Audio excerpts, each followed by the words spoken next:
இயேசுவின் நாமத்திலே மறுபடியும் உங்கள் யாவருக்கும் வாழ்த்துக்கள். இந்த மாதத்தின் இரண்டாவது கர்த்தருடைய நாளிலே கடந்து வந்திருக்கிற உங்கள் யாவருக்கும் மறுபடியும் வாழ்த்துக்கள். நாம் தேவனுடைய ஆலயங்களிலே பல்வேறான கர்த்தருடைய செய்திகளை கேட்கிறோம். ஆறுதலான செய்திகளை கேட்கிறோம், வாக்குத்தத்தம் உள்ள செய்திகளை கேட்கிறோம், சரித்திரபூர்வமான சத்தியங்களை கேட்கிறோம், ரொம்ப எழுப்புதலான சத்தியங்களை கேட்கிறோம். இவைகளை எல்லாவற்றை விட நம்முடைய மனதில் பதியக்கூடிய அன்றாட நம்முடைய வாழ்க்கையிலே நினைவு கூர்ந்து கை கொள்ளக்கூடிய சத்தியம் ரொம்ப முக்கியம். அந்த அடிப்படையில் இன்னைக்கு நம்ம பார்க்க இருப்பது The Bible on Baptism. The Bible on Baptism. வேதாகமத்தில் ஞானஸ்நானம் என்பது எவ்விதமாக சொல்லப்பட்டிருக்கிறது? ஞானஸ்நானத்திற்கு முன்னாடி எல்லாரும் நம்ம கேள்விப்பட்டிருப்போம். ஞானஸ்நானம் என்கிற வார்த்தை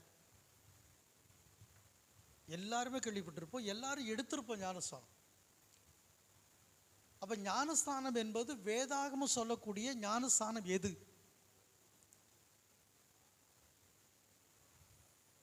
அந்த ஞானஸ்நானத்துக்கு முன்னாடி நம்முடைய வாழ்க்கையில் என்ன நடந்தால் நம்ம ஞானஸ்நானம் எடுக்கணும் என்பது குறித்து ரொம்ப ஆழமாக இன்னைக்கு நம்ம பார்க்க போறோம்.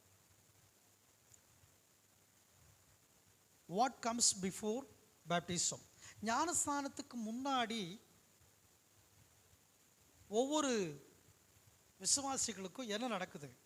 வேதாகமத்தின் அடிப்படையில் நாம் சில வசனங்களை பார்க்கலாம். முதலாவது ரோமருக்கு எழுதின நிருபம் 10ஆம் அதிகாரத்தின் 14வது வசனத்தை நம்ம படிக்கும்பொழுது ஞானஸ்நானத்திற்கு முன்னாடி என்ன என்கிற வார்த்தை அங்கே இருக்கிறது. நீங்கள் படிச்சீங்களா?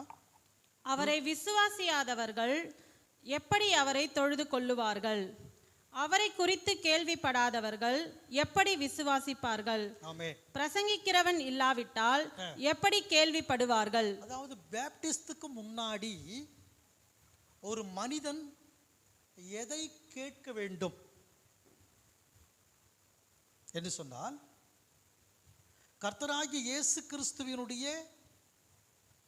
வாழ்க்கை, கர்த்தராகிய இயேசு கிறிஸ்து என்றால் யாரு, கர்த்தராகிய இயேசு கிறிஸ்துனுடைய போதனை, இவைகளை பிரசங்கத்தை மூலமாக சொல்லக்கூடிய அந்த பிரசங்கத்தை கேட்க வேண்டும். இது பேப்டிஸ்டுக்கு முன்னாடி, ஞானஸ்நானத்துக்கு முன்னாடி. ஞானஸ்நானத்துக்கு முன்னாடி விசுவாசம் வருது. அந்த விசுவாசம் எப்படி வருகிறதா? இயேசு கிறிஸ்துவை குறித்த செய்திகளை ஒரு மனிதன் கேள்விப்பட்டால் தான் அவனுக்குள் விசுவாசமே வரும். அப்படின்னா என்ன கேள்விப்படணும்? இயேசுவை குறித்த நற்செய்தியை, சத்தியத்தை கேள்விப்படணும். முதல்ல தெரியணும் அவங்களுக்கு. இரண்டாவதாக என்ன பார்க்குறோம்? 10ஆம் அதிகாரத்தின் 17ஆம் வசனத்தில், அதே 10ஆம் அதிகாரத்தில் 17ஆம் வசனத்தில், ஆதலால் விசுவாசம் கேள்வியினாலே வரும், கேள்வி தேவனுடைய வசனத்தினாலே வரும். இந்த இடத்துல கேள்வி என்பது என்னன்னு கேட்டீங்கன்னா, காதுல கேட்பது குறித்து சொல்லப்பட்டிருக்கிறது. Hear the word of God. கேள்வி என்பது கொஸ்டின் கிடையாது. தேவனுடைய வார்த்தைகளை நீங்கள் காதில் கேட்பதின் மூலமாக இருதயத்தில் விசுவாசம் உண்டாகும்.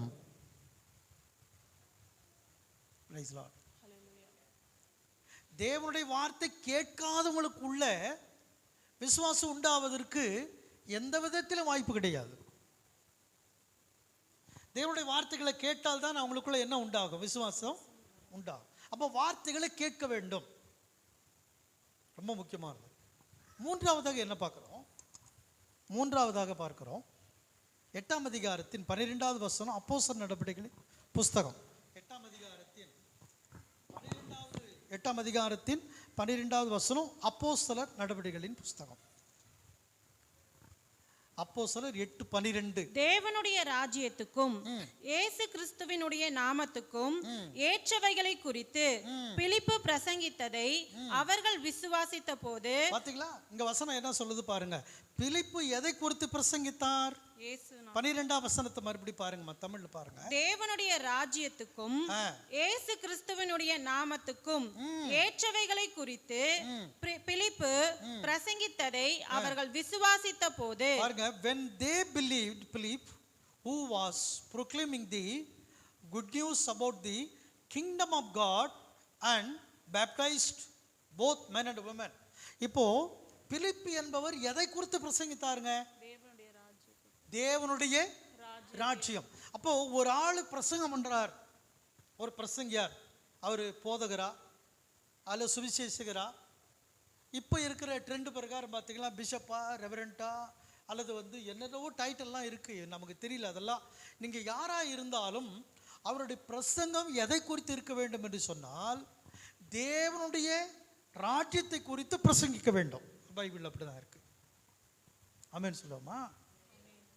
ஒரு பிரசங்கியார் எவைகளை குறித்து பேச வேண்டும் என்று சொன்னால் அவர் தேவனுடைய வேலைக்காரனாக இருந்தா, தேவனுடைய ஊழியக்காரனாக இருந்தா எதை குறித்து தான் பேச வேண்டும்?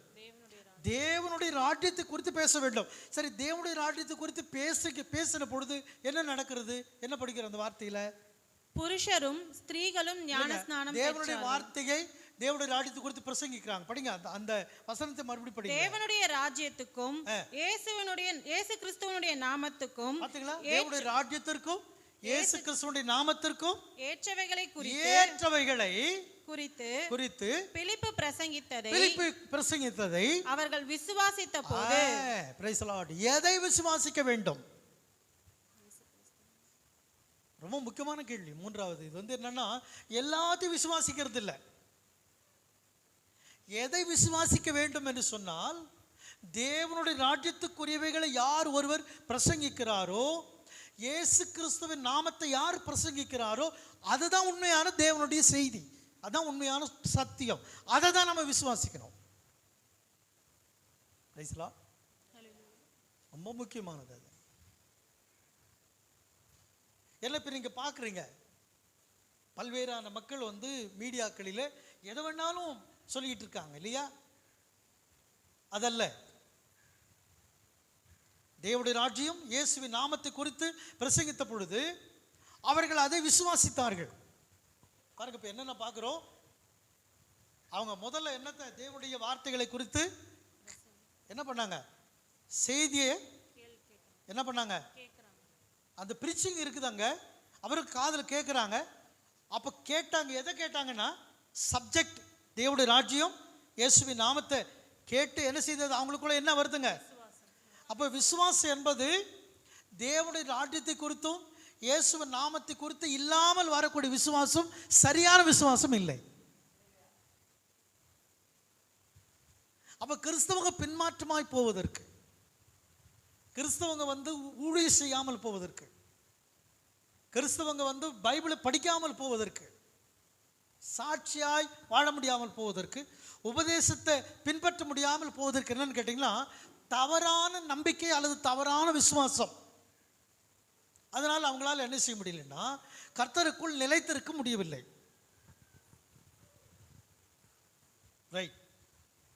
அடுத்து என்ன பார்க்குறோம்? 8ஆம் அதிகாரம் 12ஆம் வசனத்தில் அவர்கள் எல்லாரும் விசுவாசத்தை என்ன செய்தார்கள்? ஞானஸ்நானம். 2ஆம் அதிகாரத்துக்கு போயிடலாம். அப்போஸ்தலர் 2ஆம் அதிகாரத்தின் 38ஆம் வசனத்தில் நீங்க படிச்சீங்களா, பேதுரு அவர்களை நோக்கி, விசுவாசம் வந்த உடனே அடுத்து என்ன வருதுன்னு கேட்டீங்கன்னா பேதுரு சொல்றாரு அவர்களை நோக்கி, நீங்கள் மனம் திரும்பி, உங்களுக்கு இப்போ நீங்க தேவனுடைய ராஜ்யத்தை குறித்து கேள்விப்பட்டுட்டீங்க, இயேசுவின் நாமத்தை குறித்து கேள்விப்பட்டுட்டீங்க, இப்போ என்ன செய்யணும்? மனம் திரும்புங்கள். ஆமென் சொல்லுமா? அல்லேலூயா. மனம் திரும்புங்கள். எதிலிருந்து மனம் திரும்புங்கள்? பாவ வாழ்க்கையிலிருந்து மனம் திரும்புங்கள். தேவனுடைய ராஜ்யத்துக்கு வெளியே இருக்கிறீங்களே, உள்ள வர்றதுக்கு மனம் திரும்புங்க. இயேசுனுடைய பெயர் தெரியாமல் இருக்கிறீங்களே, அந்த பெயரை குறித்து விசுவாசித்து அதை மனம் திரும்புங்க. தேவனுக்கு பிரியமில்லாத காரியங்கள் எல்லாம் விட்டுட்டு மனம் திரும்புங்க. விசுவாசம் வந்துடுச்சு. விசுவாசம் வந்தாலும் அவங்க எப்படி தான் இருப்பாங்க? பாவத்துக்குள்ள தான் இருப்பான். அதனால தான் சொல்றாரு, நீங்க கேள்விப்பட்டுட்டீங்க, விசுவாசமா வந்துடுச்சு, அடுத்த கட்டம் என்ன செய்யணும்? மனம் திரும்பணும். மனம் திரும்பாது போயிட்டா நமக்கு ரட்சிப்பே கிடையாது, விடுதலையே கிடையாது, பாவம் மன்னிப்பே கிடையாது. நான் விசுவாசத்தில் வாழறேங்க. இப்போ ஒரு ஆள் வந்து ஞானஸ்தானமே எடுக்காது சொல்லுவார், நான் விசுவாசத்தில் ரொம்ப வருஷமா வாழறேன், என்ன பிரயோஜனம் நீ மனம் திரும்பாது வாழ்ந்து? கடவுளை நம்புற, இயேசுவை நம்புற, தேவனுடைய ராஜ்யத்தை நம்புற, பிரசங்கத்தெல்லாம் நல்லதான் கேட்குற, ஆனால் என்ன செய்யல? மனம் திரும்பாத வாழ்க்கை. அவர் கடவுள் நம்பிக்கைலாம் இருக்குதுங்க ஐயா, இயேசு நம்பிக்கைலாம் இருக்குதுங்க ஐயா, சர்ச்சுக்கெல்லாம் வரணுன்றலாம் விருப்பம் ஐயா, அதெல்லாம் சரிதான் பிரதர். ஆனால் மனம் திரும்பாத போயிட்டா என்ன இல்லைன்னா மன்னிப்பு இல்லை. உங்களுக்கு தெரியும், இளைய குமாரன் மனம் திரும்பி தன் தகப்பனை நினைத்து பார்க்கிறான். நான் ஏன் இவ்வளோ கஷ்டப்படுகிறேன்? எனக்கு ஒரு நல்ல வேலை இல்லை, ஆகாரம் இல்லை, வஸ்திரம் இல்லை, தங்கும் இடம் இல்லை, நான் ஏன் இவ்வளோ கஷ்டப்படுறேன்? ஆனால் எங்கள் அப்பா மிகப்பெரிய ஒரு ஐஸ்வர்யவான், எங்கள் அப்பா வீட்டில் வேலைக்காரங்களே எவ்வளோ பேர் இருக்கிறாங்க, அவங்க திருப்தியாக சாப்பிட்றாங்க, வேலைக்காரிகள் திருப்தியாக சாப்பிட்றாங்க. ஆனால் அவருடைய மகனாகிய நானும் இவ்வளோ கஷ்டப்படுகிறேனே என்று சொல்லி அவன் மனம் திரும்பி தகப்பனை நோக்கி வருகிறான். தகப்பன் அவனை மன்னித்து ஏற்றுக்கொள்கிறான்.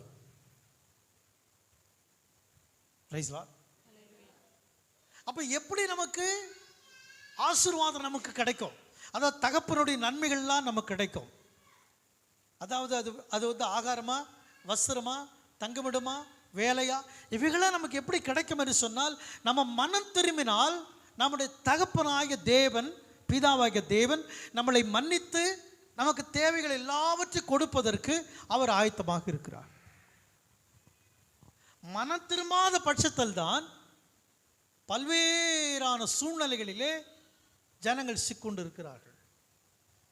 ஆனால் இயேசு இந்த பூமிக்கு வந்தபோது கூட அவர் என்ன சொன்னார்னா, இந்த பிரசங்கத்தை தான் பண்ணார், மனம் திரும்புங்கள், பரலோக ராஜ்யம்.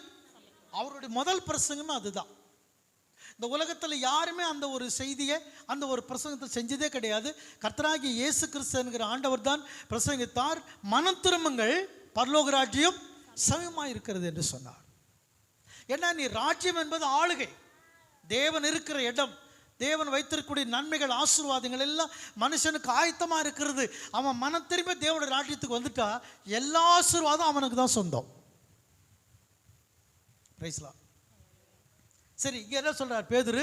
மனம் திரும்பி நீங்கள் ஒவ்வொருவரும் பாவம் மன்னிப்புக்கென்று கர்த்தராகிய இயேசு கிறிஸ்து நாமத்தினாலே ஞானஸ்நானம் பெற்றுக்கொள்ளுங்கள். அப்போஸ்தலர் 2ஆம் அதிகாரத்தில் 38வது வசனம். சத்தமா படிங்கம்மா.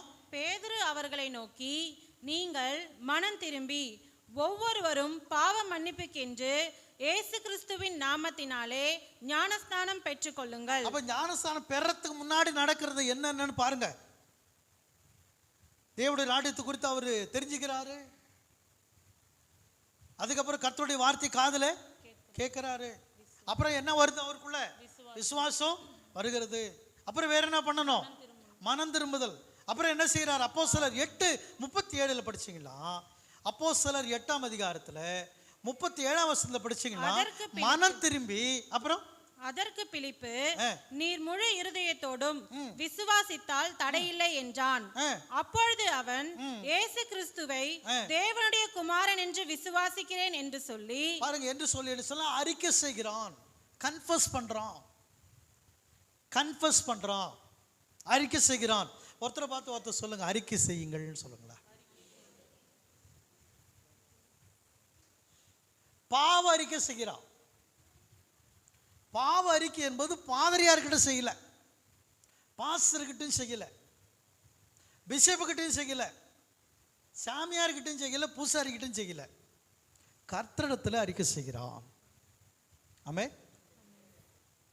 அப்ப மனம் திரும்பி என்ன அறிக்கை செய்கிறான்? கர்த்தராகிய இயேசு கிறிஸ்து தேவனுடைய குமாரன் என்று அறிக்கை செய்கிறார். அல்லேலூயா சொல்லுவோமா? ஹல்லேலூயா. ஏன்னா பாவத்திலிருந்து மனம் திரும்பிட்டான். இப்போ யாரை அவன் அறிக்கை செய்ய வேண்டும்? எல்லா பாவத்தையா இயேசுவையா? இயேசுவை அறிக்கை செய்கிறான். ஏன்னா அவன் எல்லா பாவத்தையும் மனம் திரும்பிடுறானே. மனம் திரும்பிட்டு என்ன செய்கிறான்? இயேசு தேவனுடைய குமாரன் என்று அறிக்கை செய்கிறான். இதுக்கு நீங்க பாதிரியார்கிட்ட போக வேண்டிய அவசியம் இல்லை, பாஸ்டர்கிட்ட போக வேண்டிய அவசியம் இல்லை. அப்படி அறிக்கை செய்த பிற்பாடுதான் ஞானஸ்நானத்துக்கு வருகிறார்கள். இவ்வளவு இருக்குது ஞானஸ்நானத்துக்கு முன்னாடி. அல்லேலூயா, அல்லேலூயா. சரி, இப்ப ஞானஸ்நானத்துக்கு வருகிறார்களே, எப்படி ஞானஸ்நானம் பெறுவது? How to be baptized? How to be baptized? எப்படி ஞானஸ்நானம் பெறுவது? அப்போஸ்தலர் 10ஆம் அதிகாரத்துல 47ஆம் வசனத்தை படிச்சீங்களா?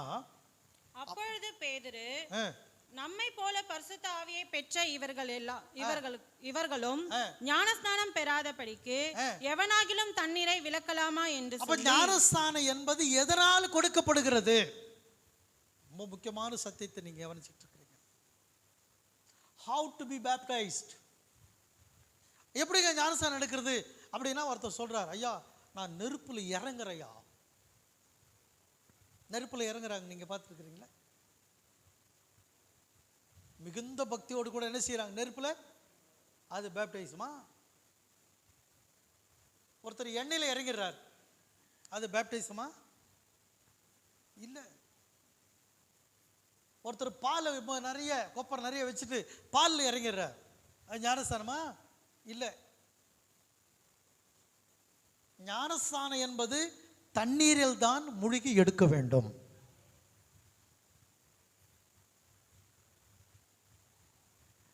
ஞானஸ்நானம் என்பது தண்ணீரில் தான் கொடுக்கப்பட வேண்டும். அடுத்து படிக்கிறோம், யோவான் 3ஆம் அதிகாரத்தில் இயேசு அதை போதித்தாருங்க. யோவான் 3ஆம் அதிகாரத்தில் 23ஆவது வசனத்தை படிச்சீங்களா? தண்ணி எவ்வளோ இருக்குதுன்னு பாருங்க. ஜான் சாப்டர் 3 verse 13, 23, 23ஆம் வசனம். சாலிம் ஊருக்கு சமீபமான ஆயினோன் என்னும் இடத்திலே. என்னங்க? சாலிம் ஊருக்கு சமீபமான ஆயினோன் என்னும் இடத்திலே தண்ணீர் மிகுதியாய் இருந்தபடியால். எப்படி இருந்துச்சுங்களா? தண்ணி மிகுதியாய் இருந்தபடியால். படிங்க.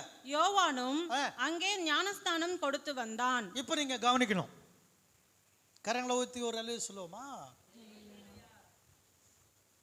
இப்போ ஞானஸ்நானம் கொடுப்பதை பைபிள்ல இல்லாத ஞானஸ்நானம் நிறைய சில பேர் கொடுத்துக்கிட்டு இருக்காங்க. அது எப்படி கொடுக்குறாங்க? பிறந்த குழந்தைக்கு ஞானஸ்நானம் என்று என்ன பண்றாங்க? கொண்டு போய் தண்ணியை தெளிக்கிறாங்க. அப்ப நீங்க ஞானஸ்நானம் எடுத்துட்டீங்களான்னு கேட்டீங்களா? எங்க குழந்தையில எடுத்துட்டோம் அப்படின்றாங்க. ஸோ இந்த மாதிரி சத்தியத்தை சொல்லக்கூடிய சபையில் அங்கத்தினர் ஆயிட்டா கூட கல்யாணம் பண்ணுறதுக்கு என்ன பண்ணுறாங்க இவங்கன்னா, எப்போ குழந்தையில இவங்க ஞானஸ்நானம் கொடுத்தாங்களோ அந்த சர்ச்சைக்கு போய் சர்டிஃபிகேட் கேட்குறான்.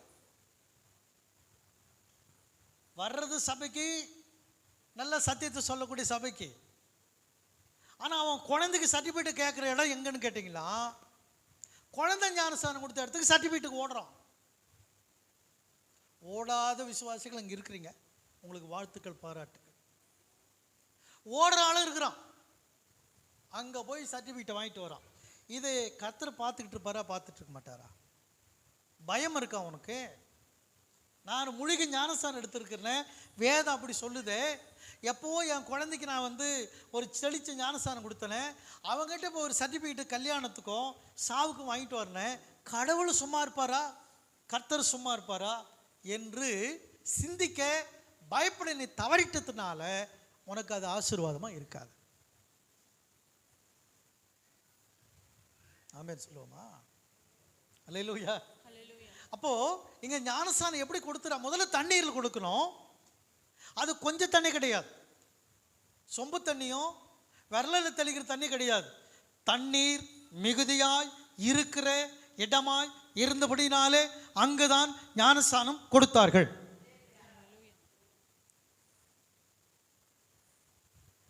சொல்ல மாட்டேன்றீங்களா? அப்போ ஞானஸ்நானம் என்பது இப்போ தண்ணீரில் எடுக்கணும்னு நமக்கு தெரியுது, ஆனால் நிறைய தண்ணீரில் மூழ்கி எடுத்திருக்காங்கன்னு தெரியுது. பிரைஸ் லார்ட் சொல்லுவோமா? அல்லேலூயா. இப்போ மத்தேயுல 3ஆம் அதிகாரத்தை நீங்க படிச்சீங்களா, அந்த தண்ணீருக்குள்ள யார் முதல்ல போறான்னு பாருங்க. 3ஆம் அதிகாரத்துல 13ஆம் வசனம், மத்தேயு சுவிசேஷம்.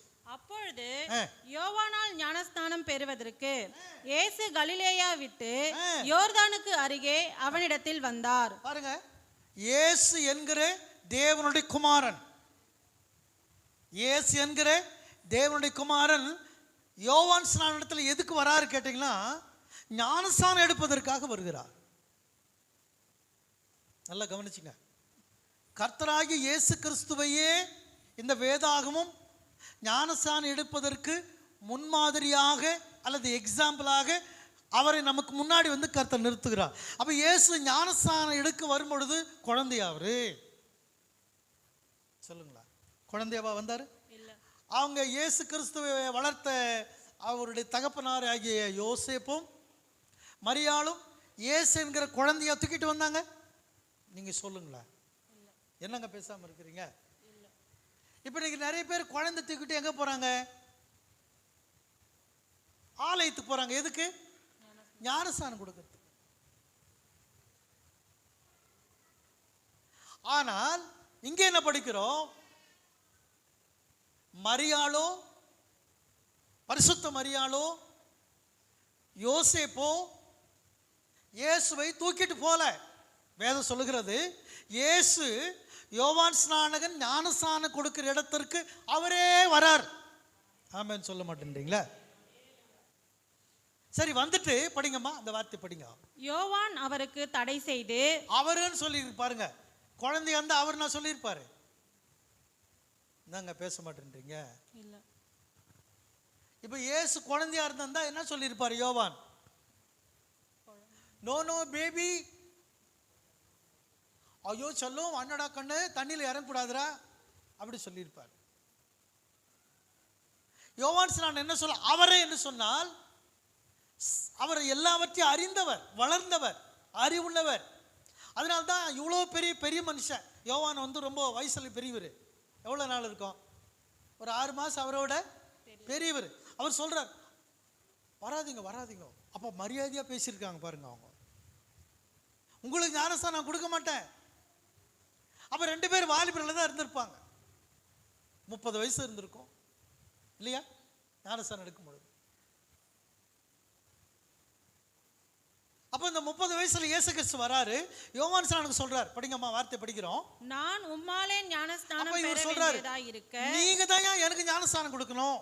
அப்ப நான் குழந்தை போய் பெரியவங்களுக்கு ஞானஸ்நானம் கொடுக்குமா? அப்ப இயேசு யார் இல்லை அந்த இடத்துல? குழந்தை இல்லை. ஹலோ கவனிங்க, இயேசு யார் இல்லை அந்த இடத்துல? He was not baby to baptize the John. He was a man, matured man, young man. ரொம்ப யங் மேன் அவர், யங். ஐயா நீங்க தான் எனக்கு ஞானஸ்நானம் கொடுக்கணும், நான் எப்படியா கொடுக்க முடியும் என்று யோவான் கேட்கிறாருங்க. படிங்க. நான் உம்மாலே ஞானஸ்நானம் பெற வேண்டியதா இருக்க நீர் என்னிடத்தில் வரலாமா என்றான். இயேசு அவனுக்கு பிரதியுத்தரமாக, இப்பொழுது இடம் கொடு, இப்படி எல்லா நீதியையும் நிறைவேற்றுவது நமக்கு ஏற்றதா இருக்கிறது என்றார். அப்பொழுது அவருக்கு இடம் கொடுத்தான். இயேசு ஞானஸ்நானம் பெற்று ஜலத்திலிருந்து கரை ஏறின உடனே என்ன பண்ணிருக்காரு? அப்ப இயேசு எங்க போனார்? எதுல இறங்கி இருக்காரு? இதெல்லாம் நம்ம படிக்கணும் இல்லையா? பைபிள் வச்சிருக்கக்கூடிய போதகர்களை, ஆலயம் வச்சிருக்கக்கூடிய போதகர்களை, பிஷப்பு, ரெவரண்ட்னு சொல்றவங்களை இதெல்லாம் படிக்கணும் இல்லையா? நம்ம எந்த அடிப்படையில் பிரதர் குழந்தைக்கு ஞானஸ்நானம் கொடுக்குறீங்க? எந்த இயேசு சொன்னார் குழந்தை ஞானஸ்நானம் சொல்லி? இது படிக்கணும் இல்லையா? அவர் இயேசு தண்ணியில இறங்கினார், மறுபடியும் தண்ணியிலிருந்து ஏறுறாரு. ஆமென் சொல்லுவோமா? அப்ப இயேசு தான் நமக்கு மிக முன்மாதிரி. அவர் தண்ணீரில் இறங்கி, நிறைய தண்ணீர் இருக்கிற இடத்துல அவர் இறங்கி தண்ணீரில் ஞானஸ்நானம் பெற்றார். மத்தேயு 3:13 படிக்கும்போது. மார்க் 1:9 படிக்கிறோம். அதில் என்ன படிக்கிறேன்னு கேட்டிங்களா, மார்க்கு 1ஆம் அதிகாரத்தின் 9வது வசனத்தில் படிக்கும்போது, அந்த நாட்களில் இயேசு கலிலேயாவில் உள்ள நாசரேத் ஊரிலிருந்து வந்து யோர்தான் நதியில் யோவானால் ஞானஸ்நானம் பெற்றார். So Jesus வந்து admitted himself to the John to be baptized. இந்த ஆண்டவர் இயேசு கிறிஸ்து யோவானிடத்தில் போய் அப்படி தன்னை தாழ்த்தி நிற்கிறார். ஜான் ப்ளீஸ் பேப்டைஸ் மீ, எனக்கு ஞானஸ்தானம் கொடு என்று போய் இயேசு நிற்கிறாருங்க. கரங்களை வைத்து சொல்ல மாட்டேறீங்களா இல்லையா? ஒரு மனுஷனிடத்தில் தேவகுமாரன், பிரைஸ் லார்ட் சொல்ல மாட்டேறீங்களா? ஒரு மனுஷனிடத்தில் தேவகுமாரன் போய் எனக்கு ஞானஸ்தானம் கொடு அப்படின்னு நிற்கிறார். பிரைஸ் காட், ஆமென், ஹல்லேலூயா. அவர் ஞானஸ்தானம் பெறுகிறார். 1ஆம் அதிகாரத்தின் 9ஆம் வசனத்தை நம்ம படிக்கும் மத்தேயு 3:16 படிக்கிறோம். 3:16 இயேசு வந்து ஞானஸ்தானம் பெற்று கம்மிங் அவுட் ஆஃப் த வாட்டர்னு இருக்குது பைபிளில். தண்ணீரில் இருந்து மேலே வருகிறார், கரை ஏறுகிறார். 3ஆம் அதிகாரத்தில் 16ஆம் வசனம், இயேசு ஞானஸ்நானம் பெற்று, பாருங்க, இயேசு தண்ணீரில் ஞானஸ்தானம் பெற்று ஜலத்திலிருந்து கரை தண்ணீரில் இருந்து கரைக்கு ஏறி வர்றார். கரை என்பது என்ன குறிக்கிறது? தண்ணீருக்காக கட்டப்பட்டிருக்கக்கூடிய ஒரு அணை இல்லையா? அப்போ ஆழமா போறதுக்கு இந்த கரையை கடந்து தண்ணியில் இயேசு இறங்குறார். தண்ணியில் இறங்கி யோவானால் ஞானஸ்தானம் பெற்று மறுபடியும் தண்ணியிலிருந்து கரை ஏறி வருகிறார்.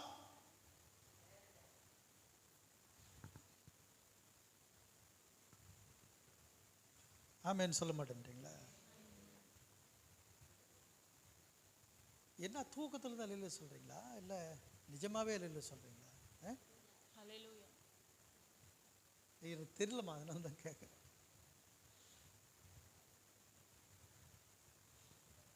இயேசு கிறிஸ்து தண்ணீரில் இருந்து என்ன செய்கிறார்? கரையேறுகிறார்னா அவரே அப்படி செஞ்சிருக்காரு. அப்ப யாரை நம்ம பின்பற்றணும்? யாரை பின்பற்றி நடக்கணும்? அப்ப குழந்தை ஞானஸ்தானம் சரின்னு சொல்றோம், என்ன பண்ணிட்டான்? குழந்தை ஞானஸ்தானம் இடத்துக்கு சபை விட்டு ஓட்டான். ஏன்னா அவனுக்கு அது பிடிக்குது, இது பிடிக்கல. இயேசு செஞ்சது அவனுக்கு பிடிக்கல, இயேசு செஞ்சது நமக்கு வேணாம். அங்க போனீங்கன்னா தண்ணி குழந்தைக்கு ஞானஸ்தானம் கொடுக்குறான், அதனால அது நல்லது. இது என்ன வயசாகி ஞானஸ்தானம் பெற வேண்டாம், குழந்தையிலே கொடுத்துடலாம். அது பைபிள் இருக்குதா? அது பைபிள் எல்லாம் கட்டி போகுது, பரவாயில்லையா? அப்ப இப்ப இன்னைக்கு எப்படி சத்தியத்தை மறுதலிக்கிற கிறிஸ்தவர்களுடைய போரில் வளர்ந்துட்டு இருக்கிறாங்க அப்படின்றத நீங்க கவனிக்கணும். சத்தியத்தை மறுதலிக்கிறாங்க, பைபிள்ல உள்ளதே வேணான்றான், வேதமே வேணாம் பிரதர், பைபிள் எல்லாம் வேணாங்க, நாங்களா ஒரு முடிவெடுத்து செய்கிறோம் இல்லையா? இந்த இடையில ஒரு கருத்து சொல்லிடுறேன். கிறிஸ்தவங்க திருமணம் நடத்தும் பொழுது பார்த்தீங்களா, திருமண வீட்டில் பந்தர்கால், வாழை மரம்,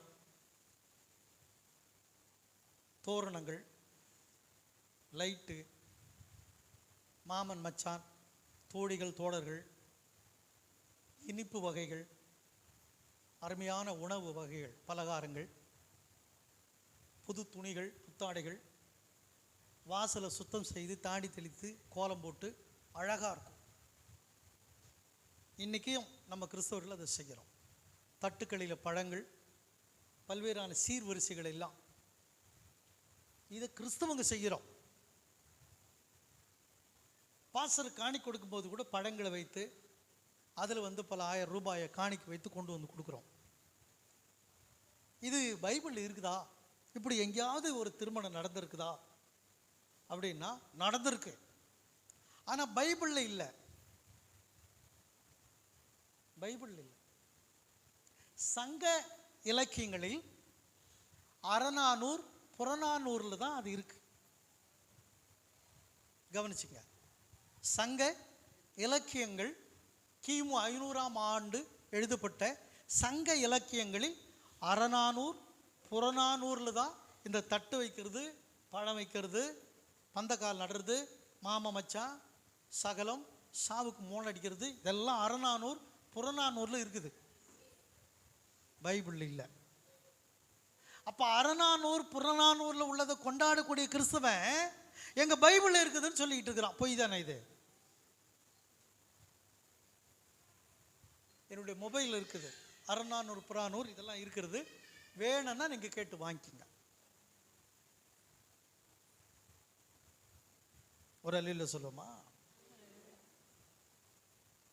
அதே மாதிரி தான் இந்த ஞானஸ்நானம் என்பது பைபிளில் இருக்கு. ஆனா இல்லாத ஒன்றை கற்பிக்கிற சபை எனக்கு வேணும் அப்படின்றான். இல்லாத ஒன்றை செய்யக்கூடியவர் நான் ஐக்கியப்பட்டு போறான்.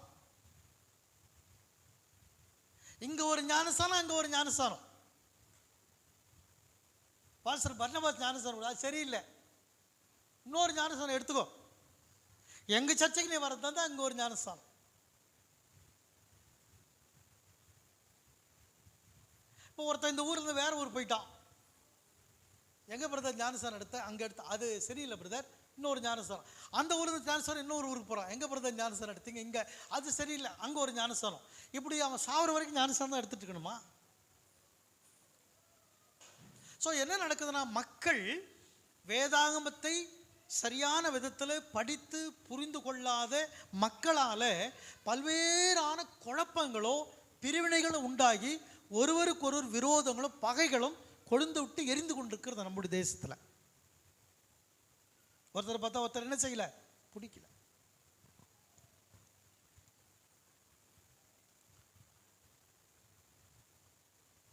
ஞானஸ்தானத்தை குறித்து வேதம் என்ன சொல்லுதுன்னா, ஒரு பிறப்பை சொல்லுகிறதுங்க. யோவான் சுவிசேஷம் 3ஆம் அதிகாரத்தில் 6ஆம் வசனத்தை படிச்சீங்களா, ஞானஸ்தானம் பிறப்புக்கு ஒப்பா சொல்றார், மறுபடியும் பிறக்கிறது அப்படின்றார். யோவான் 3:6. மாம்சத்தினால் பிறப்பது மாம்சமாய் இருக்கும், ஆவியினால் பிறப்பது ஆவியாய் இருக்கும். நீங்கள் மறுபடி பிறக்க வேண்டும் என்று நான் உங்களுக்கு சொன்னதை குறித்து அதிசயப்பட வேண்டாம், ஆச்சரியப்பட வேண்டாம். அப்புறம் ஜலத்தினாலும் ஆவியினாலும் பிறவாவிட்டால் மூன்று இருக்கு. ஒருவன் ஜலத்தினாலும் ஆவியினாலும். என்ன சொல்றாருன்னா, ஞானஸ்தானம் என்பது மறுபிறப்புக்கு ஒப்பா சொல்றார். நீ ஞானஸ்தானம் எடுத்துட்டாலே யாரு கூட வயிற்றுல எங்க வந்து பிறந்துட்டேன்னா தேவனுடைய ராஜ்யத்தில் நீ பிள்ளையா பிறந்துட்ட. கர்த்தருக்கு ஸ்தோத்திரம். அவ்வளோ ஆசீர்வாதம் தெரியுங்களா? எல்லாரும் நமக்கு தாய் தகப்பு இருக்கிறாங்க, அவங்களுக்கு நம்ம பிள்ளைகளா இருக்கிறோம். ஆனா ஞானஸ்தானம் எடுத்த நீங்க அத்தனை பேரோ தேவனுடைய பிள்ளைகளா பிறந்துட்டீங்க. ரெண்டாவது பிறப்பது எவ்வளவு பெரிய ஆசீர்வாதம். ஆமென் சொல்லுவோமா? கடவுளுடைய ராஜ்யத்தில் நான் பிறந்துட்டேங்க. ஏதோ ஒரு மதம், ஏதோ ஒரு ஜாதி, எங்கோ பிறந்திருப்போம், எங்கோ வளர்ந்திருப்போம். ஆனால் ஞானஸ்நானம் பெற்ற நீங்க அத்தனை பேர் ஒரே தகப்பனுடைய பிள்ளையா இருக்கிறீங்க, ஒரே தாய் பிள்ளைகளா இருக்கிறீங்க, ஒரே சபைக்குள்ள இருக்கிறீங்க. ஒரே கடவுள் நமக்கு, அவர் தான் தேவனாய் கர்த்தர். அப்ப அதுக்கு நான் எப்படி பிறக்கிறது, எப்படி மாறுறதுன்னா, ஞானஸ்நானம் பெற்றுட்டினா அந்த ராஜ்யத்துக்குள்ள நீங்க வந்துடுறீங்க, மறுபிறப்பு அடைஞ்சிடுறீங்க. அப்ப ஞானஸ்நானம் தான் உங்களை கடவுளுடைய பிள்ளையாய் மாற்றுகிறது. ஆமென் சொல்ல மாட்டேன்றீங்களா? ஞானஸ்நானம் இல்லாவிட்டால் தேவனுடைய பிள்ளையே இல்லையே, அந்த ராஜ்யத்துக்கு நீ வர முடியாது. ஒருத்தர் சொல்றாரு, ஐயா இயேசு ஏற்றுக்கொண்டங்க, சர்ச்சைக்கெல்லாம் போவீங்களா? போவுங்க. ஞானஸ்நானம் அதெல்லாம் எனக்கு பிடிக்காதுங்க. நீ ஞானஸ்நானம் எடுக்கலன்னா மறுபிறப்பு அடையல. ஒருவருக்கு ஒரு குழந்தை பிறவாவிட்டால் அவங்களுடைய குழந்தை அது மாறுமா? மனசுல நினைச்சுக்கலாம், என் குழந்தை மாதிரி வளர்க்குறேங்க, என் பிள்ளை மாதிரி நினைக்கிறேங்க, பிள்ளை மாதிரி சாப்பாடு கொடுக்குறேங்க, பிள்ளை மாதிரி பராமரிக்கிறேங்க. ஆனா என்ன இல்லை, இல்லையே. பிறப்பு தாங்க உறுதிப்படுத்துது அது உன்னுடைய குழந்தை என்று சொல்லி. ஒவ்வொரு தாய்க்கும் அந்த குழந்தைய பார்க்கும்போது அவங்களுக்கு குடல் ஞாபகத்துக்கு வரும். என் குழந்தை என் குடல்ல இருந்து வந்தது. அதனால தான் தாய்மாருக்கு சொல்ல, ஐயோ என் பிள்ளை அடிபட்ட உடனே குடலெல்லாம் பற்றி எரிதேன்னு சொல்லுவாங்க. பற்றி எரியல, அந்த மாதிரி அவங்க உணர்றாங்க, என் பிள்ளைக்கு இப்படி ஆயிடுச்சு, என் மகளுக்கு இப்படி ஆயிடுச்சு, குடலெல்லாம் வலிக்குதே, இந்த வயிற்றில் தானே அவனை சுமந்தேன். தாய்மாருக்கு சொல்லி காட்டுறாங்கல்ல. அப்ப தேவன் அவருடைய பிள்ளைகள் வடித்தவறி போகும்போது அல்லது அவருடைய பிள்ளைகளா இல்லாதப்போ தேவனுக்கு மிகுந்த வேதனை உண்டாகிறது. ஐயோ இந்த ஜனங்களா என்னுடைய பிள்ளைகளா இல்லையப்பா, என் வார்த்தை கேட்கலையே என்று யார் வருத்தப்படுறதுங்க? தேவன் அதிகமாக வருத்தப்படுகிறார். அதுதான் ஞானஸ்தானம் பெற்று தேவனுடைய ராஜ்யத்துக்குள்ளே வந்துடணும். ஞானஸ்தானம் பெற்றவர்கள் தேவனுடைய ராஜ்யத்துக்குள்ளே வரணும், இருக்கணும், நிலைத்திருக்கணும். ஆமென், அல்லேலூயா. ஸோ ஞானஸ்தானம் என்பது மறுபிறப்பு. ரோமரில் படிக்கிறோம் 6ஆம் அதிகாரத்தில் 4வது வசனத்தில் ஞானஸ்தானத்தை குறித்து இன்னொன்று என்ன படிக்கிறோம் அப்படின்னு பார்த்தீங்கன்னா, மேலும் பரியல் என்றார். படிங்கம்மா. மேலும் பிதாவின் மகிமையினாலே கிறிஸ்து மரித்தோரிலிருந்து எழுப்பப்பட்டது போல நாமும் புதிதான ஜீவன் உள்ளவர்களாய் நடந்து கொள்ளும்படிக்கு அவருடைய மரணத்துக்கு உள்ளாகும் ஞானஸ்நானத்தினாலே கிறிஸ்துவோட கூட அடக்கம் பண்ணப்பட்டோம். உடனே கூட என்ன செய்யப்படுறோமா? அடக்கம் பண்ணப்படுகிறோம். ஞானஸ்தானத்தை வேற எது கொண்டு வந்து ஒப்பிடுறாரு கேட்டீங்கன்னா, பாவ மனுஷனுடைய மரணம் அதுக்கு ஒப்பிடுறாரு.